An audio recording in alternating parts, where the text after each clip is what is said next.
قال النبي صلى الله عليه وسلم لألفين أحدكم يوم القيامة على رقبته شاة لها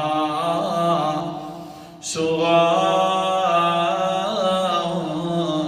وعلى رقبته فرس له حمحمة فيقول يا رسول الله اغثني قیامت والا دن ہوگا، ایک ڈاکو آئے گا، چور آئے گا، اللہ اکبر کبیرہ، بکری اپنے کندھوں کے اوپر اٹھا کر آ رہا ہوگا، ایک اور آ جائے گا، وہ اس کے کندھوں کے اوپر گھوڑا ہوگا، بکری جو ہے میاں کر رہی ہوگی، ممی آ رہی ہوگی، گھوڑا ہنا رہا ہوگا کندھوں کے اوپر، اور وہ کہیں گے یا رسول اللہ اغثنی، مدد فرما دیجیے اللہ کے رسول جی۔ قیامت والا دن پیغمبر علیہ السلام سچ فرمایا، قرآن مقدس کی تفسیر کرتے ہوئے فرمایا، سورت کا نام سورت آل عمران ہے، 4 پارہ ہے۔ اللہ تعالیٰ فرماتے ہیں وَمَن يَغْلُلْ يَأْتِ بِمَا غَلَّ يَوْمَ الْقِيَامَةِ۔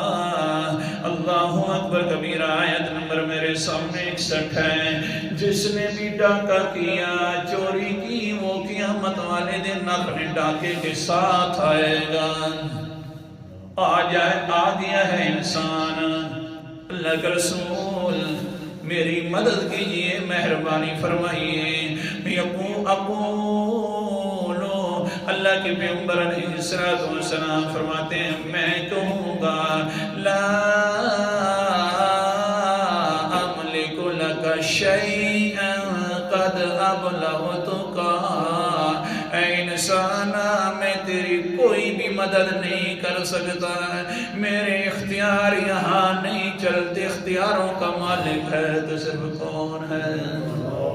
میرے اختیار نہیں چلتے ہوں، پکارنے والا انسان، باقی میں تو تمہیں دنیا کے اندر سمجھا کر آیا ہوں کہ دھیان کرنا، ڈاکہ بھی نہ کرنا، چوری بھی نہ کرنا۔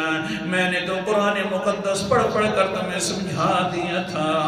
سورت کا نام سورت مائدہ ہے، 6 پارہ ہے۔ اللہ تعالیٰ کا قرآن مقدس کا انداز، اللہ تعالیٰ فرماتے ہیں وَالسَّارِقُ وَالسَّارِقَةُ فَاقْطَعُوا أَيْدِيَهُمَا جَزَاءً بِمَا كَسَبَا نَكَالًا مِّنَ اللَّهِ۔ چوری کرنے والا مرد ہو یا چوری کرنے والی عورت ہو، اس نے جب چوری کر لی ہے تو اس کے دائیں ہاتھ کو کاٹ دیا جائے، نکالا من اللہ، یہ اللہ کی طرف سے سزا ہے۔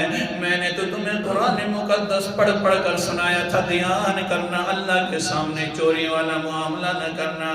آج قیامت ہے تم مجھے پکار رہے ہو، ہاں مدد کی فریادیں کر رہے ہو، آج میرے اختیار میں کچھ نہیں ہے، سب اختیاروں کا مالک ہے تو کون ہے؟